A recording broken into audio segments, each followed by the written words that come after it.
Hello everyone, welcome to RK tutorial. మన ఛానల్లో ఉన్నటువంటి సబ్స్క్రైబర్స్ అందరికీ కూడా గుడ్ న్యూస్ అండి. ఏపీ హైకోర్టు నుండి మరియు డిస్ట్రిక్ట్ కోర్ట్స్ల నుంచి మనకు భారీ నోటిఫికేషన్ అయితే విడుదల కాబోతుందండి. మరి దీన్ని దృష్టిలో ఉంచుకొని చాలామంది అభ్యర్థులు కోర్స్ అయితే అడగడము జరిగింది. సో మరి మన కోర్స్ అయితే లాంచ్ చేయడం జరిగిందండి. జస్ట్ 499 రూపీస్కే 1000+ క్లాసెస్ ఉంటాయి. ఈచ్ అండ్ ఎవ్రీ టాపిక్ సంబంధించిన PDF material plus each and every topic సంబంధించిన ఆన్లైన్ ఎగ్జామ్స్ మరియు గ్రాండెడ్ టెస్టులు కూడా మన కోర్స్లో యాడ్ చేయడం అయితే జరిగిందండి. 1 year వ్యాలిడిటీతో దీన్ని అయితే అందజేస్తున్నాం. ఆల్మోస్ట్ 20 years ఎక్స్పీరియన్స్ కలిగిన ఫ్యాకల్టీ చేత క్లాసెస్ చెప్పించడము జరిగింది. లాస్ట్ టైం మన యాప్లో కోర్స్ తీసుకున్నటువంటి అభ్యర్థులకు చాలామందికి జాబ్ వచ్చింది. ప్రజెంట్ డిస్ట్రిక్ట్ కోర్స్లో హైకోర్టులో కూడా మన స్టూడెంట్స్ అయితే జాబ్ చేస్తున్నారు.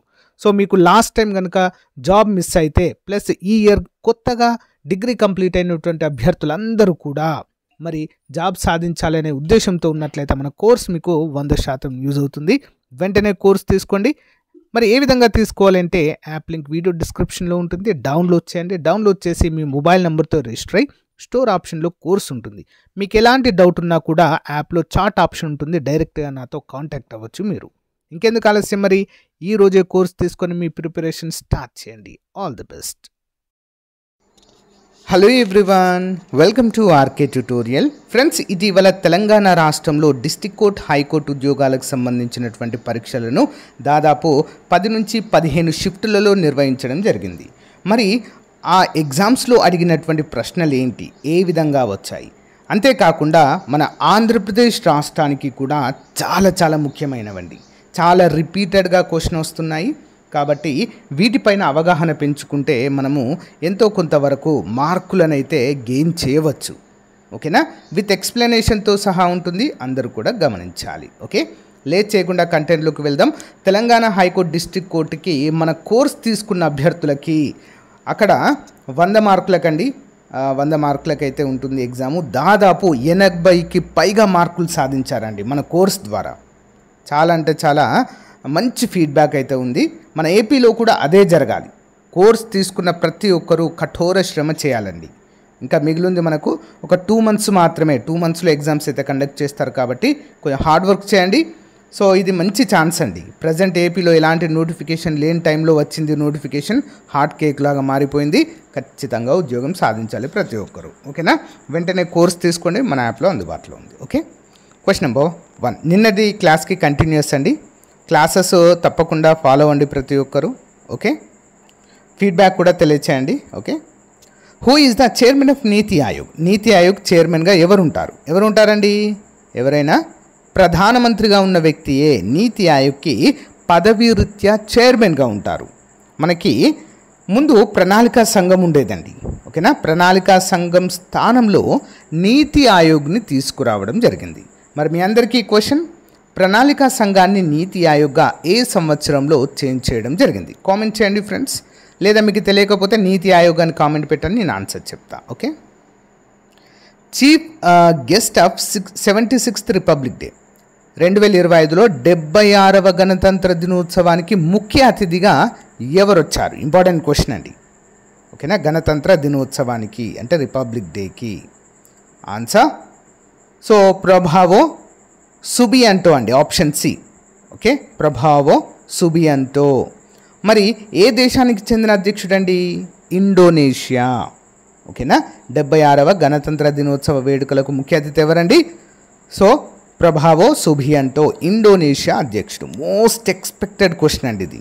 Okay, next, most used mode of transport India? భారతదేశంలో ఎక్కువగా ఉపయోగించే రవాణా మార్గం ఏది అని అడిగారు క్వశ్చన్.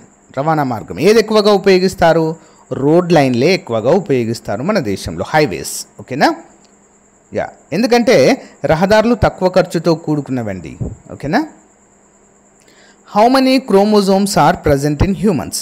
మనుషుల్లో ఎన్ని క్రోమోజోములు ఉంటాయి? క్రోమోజోములు ఎంత అండి? 46 ఉంటాయండి. లేదా 23 జతలుగా కూడా మనమైతే చెప్పుకోవచ్చు. 46 లేదా జతలు అని అడిగినప్పుడు 23 అని గుర్తుంచుకోలేదు. నెంబర్ ఆఫ్ టైమ్స్ అడిగారు ఈ question. Okay, next one. Tar commission is related to? Tar commission దేనికి సంబంధించింది? సింపుల్.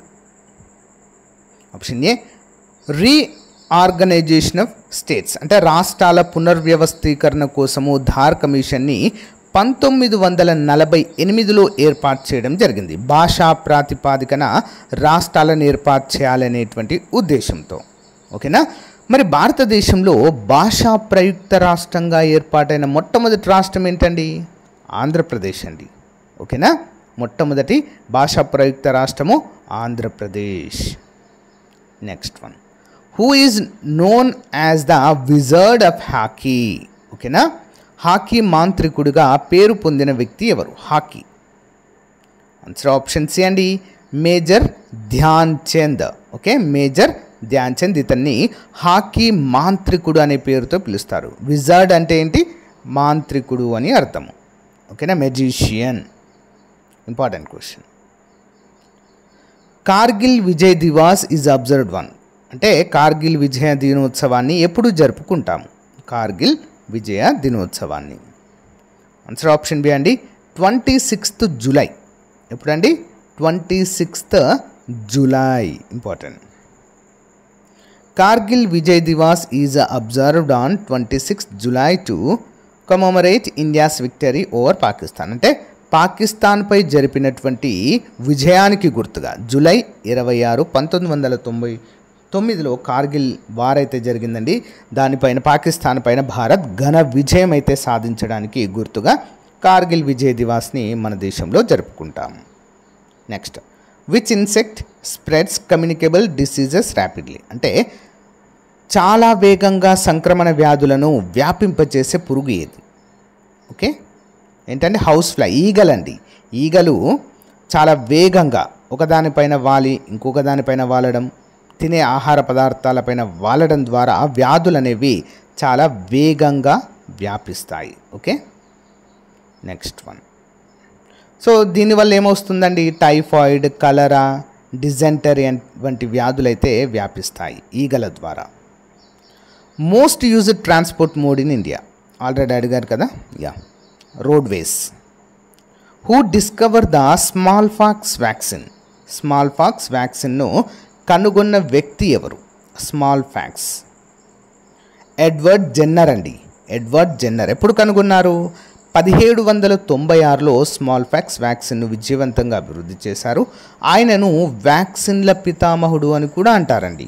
దీని యొక్క పితామహుడు వ్యాక్సిన్ల పితామహుడు. Important question, Edward Jenner.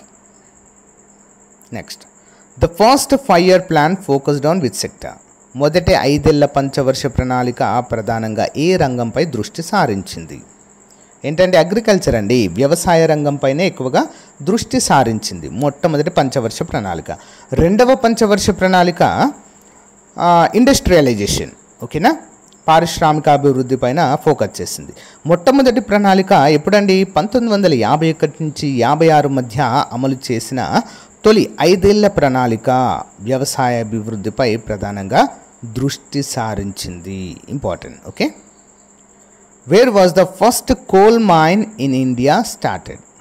Wear was the first coal mine in India started? భారతదేశంలో మొదటి బొగ్గు గని ఎక్కడ ప్రారంభించబడింది? బొగ్గు గని.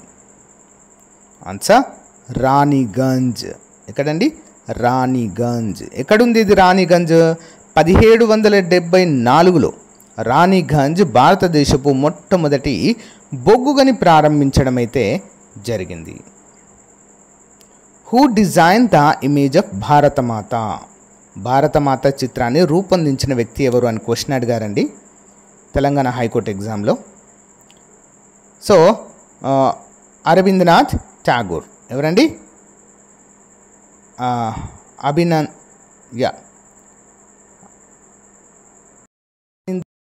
ఠాగూర్.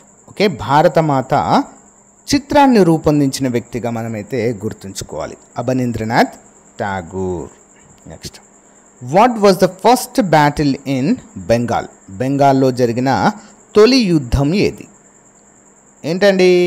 Battle of Plassey. ప్లాసీ యుద్ధము 1757లో ప్లాసీ యుద్ధం అయితే జరిగిందండి. ఓకేనా, 1757లో. మరి బ్రిటిష్ వారి యొక్క పాలనకి పునాది రాయిగా దీన్ని చెప్పుకోవచ్చు. ఓకేనా. రాబర్ట్ క్లైవ్ మరియు సిరాజుద్దౌలా మధ్య అయితే ఈ యుద్ధము జరిగింది. నెక్స్ట్, ఫ్రీక్వెన్సీ ఏ యూనిట్లో వ్యక్తీకరించబడుతుంది? Frequency is expressed in which unit? Hertz. Okay, hertz. Frequency అంటే ఒక సెకండ్లో జరిగే సైకిళ్ళ సంఖ్య. ఇది హెర్ట్జ్ అనేటువంటి యూనిట్లో కొలువబడుతుంది. Hertz. In which year was Coal India Limited established? In which year was Coal India Limited established? Coal India Limited ఎప్పుడు స్థాపించబడింది? 1975లో స్థాపించబడడం మనం చూడవచ్చు. ఎప్పుడండి? 1975. Coal India Limited was established in November 1975. Coal India లిమిటెడ్ను నవంబర్ 1975లో ప్రభుత్వ రంగ బొగ్గు సంస్థగా స్థాపించడం అయితే మనము చూడవచ్చు. Next one, who was the chairman of the States Reorganisation Commission? SRC, రాష్ట్రాల పునర్వ్యవస్థీకరణ కమిషన్ చైర్మన్ ఎవరు? ఆప్షన్ సి ఫజల్ అలీ అండి. ఎవరండి? ఫజల్ అలీ. 1953లో ఈ కమిషన్ని ఏర్పాటు చేయడం జరిగింది, భాషా ప్రాతిపాదికన రాష్ట్రాల పునర్వ్యవస్థీకరణ కొరకు. Next, who administrates the oath of state governor? అంటే రాష్ట్ర గవర్నర్కు ప్రమాణ స్వీకారం ఎవరు నిర్వహిస్తారు? ఎవరండి? Chief justice of high court. Okay, chief justice of high court. Important. Next one, Telangana Grameena bank is sponsored by? Telangana Grameena బ్యాంక్ను స్పాన్సర్ చేసిన వారు ఎవరు? ఎస్బీఐ. ఆంధ్రప్రదేశ్ గ్రామీణ బ్యాంకును కూడా స్పాన్సర్ చేసేది ఎవరండి? స్టేట్ బ్యాంక్ ఆఫ్ ఇండియా అని. ఓకేనా. స్టేట్ బ్యాంక్ ఆఫ్ ఇండియా ఆధీనంలోనే ఇవన్నీ కూడా పనిచేస్తాయి. Who was the first Indian president to cast vote? అంటే ఓటు హక్కు ఉపయోగించుకున్న మొట్టమొదటి భారత రాష్ట్రపతి ఎవరు? ఆన్సర్ ఆప్షన్స్ అండి. Doctor APJ Abdul Kalam. ఎవరండి? Doctor APJ Abdul Kalam. Next one, if a state chief minister visit another country what is status? ఒక రాష్ట్ర ముఖ్యమంత్రి విదేశాలకు వెళ్ళినప్పుడు ఆయన హోదా ఏమిటి? ఎలాంటి హోదాలో వెళతారు? సో గవర్నమెంట్ రిప్రజెంటేటివ్ అనేటువంటి హోదాలో అయితే వెళ్ళడము జరుగుతుంది, కానీ అంబాసిడర్ కాదు. ఓకేనా. సో గైస్, ఇది పార్ట్ 2 అండి. మరి తెలంగాణ హైకోర్టు మరియు డిస్ట్రిక్ట్ కోర్ట్ ఎగ్జామ్స్కి జరిగినటువంటి పరీక్షకు సంబంధించి ప్రతిరోజు ఆ ఎగ్జామ్లో ఏ క్వశ్చన్స్ అడిగారు, ఏ షిఫ్ట్లో ఏవి అడిగారు అని చెప్పేసి క్లియర్గా మీకు అయితే అప్డేట్స్ ఇస్తూ ఉంటాను. రెగ్యులర్గా ఫాలో అవ్వండి. చివరి వరకు చూసిన వారికి చాలా చాలా థ్యాంక్స్ అండి. అంటే మీరు ఎంత డెడికేషన్తో ఉన్నారో క్లియర్గా అర్థమవుతుంది. ప్రతి వీడియో చివరి వరకు చూస్తేనే ఈచ్ అండ్ ఎవ్రీ క్వశ్చన్ పైన అవగాహన వస్తుంది. మనకి ఎగ్జామ్లో ఎలాంటి క్వశ్చన్ అడిగేది మనకు తెలియదు, ఏ క్వశ్చన్ అయినా రావచ్చు, కాబట్టి అన్నీ చదవాలి. ఓకేనా. All the best everyone. ఇంకా మన యాప్లో ఎవరైనా కోర్స్ తీసుకున్నట్లయితే వెంటనే తీసుకోండి. Okay, thank you.